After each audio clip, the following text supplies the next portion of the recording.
Friends, நீங்கள் பாருங்கள், இட்லி மாவு கொஞ்சம் நம்ம வீட்டுக்கு அரைச்ச மாவுலேயே கொஞ்சம் மாவு எடுத்துக்கோங்க. உங்களுக்கு எவ்வளோ தேவையோ அந்த அளவுக்கு எடுத்துக்கோங்க. அந்த வெங்காயம் இருக்கட்டும், பச்சை மிளகா, கொத்தமல்லி, கருவேப்பிலை, இஞ்சி இருந்தாலும் துருவி போடுங்க, நல்லது.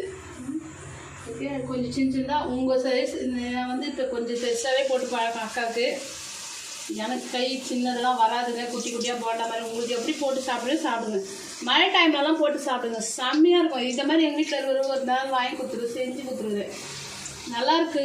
நீ இட்லி மாவில் செஞ்ச. நான் இட்லி மாவு உளுத்தம் பருப்பு அதிகமாக போடுவேன். முன்னாடி என் போண்டா வந்து செமையாக வரும்.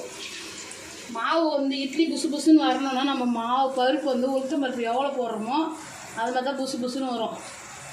கொஞ்சம் கம்மியாக போட்டிங்கன்னா கல்லாட்டாக வருதுன்றாங்க இட்லி, அதுதான் காரணம்.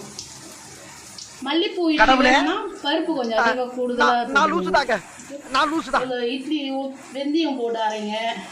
இப்போ இருக்கிற பசங்க என்ன பண்ணுறீங்க, வெந்தயம் போட மாட்டீங்க. முதல்ல என்னை பொறுத்தவரைக்கும் நானே கடையில் வாங்கிட்டு வந்துடுறேங்க இட்லி மாவை. தீபாவளிக்கு ஒரு தடவை தான் அரைப்பேன்னு சொல்லுவாங்க. தீபாவளிக்கு அரைச்சா இப்போ அரைச்சிட்டு என் அண்ணன் ஒரே இட்லி சுடு நீந்தார். கடை மாவில் இட்லி சுட்டா சப்பையாக வருதுன்றாரு. அதெல்லாம் ஐடியா பண்ணி மாவு ஊற வச்சு அரைச்சின்னு வந்துக்கிறேன். அதுதான் அந்த போண்டா சுட்டுனுங்கிறேன் பாருங்கள்.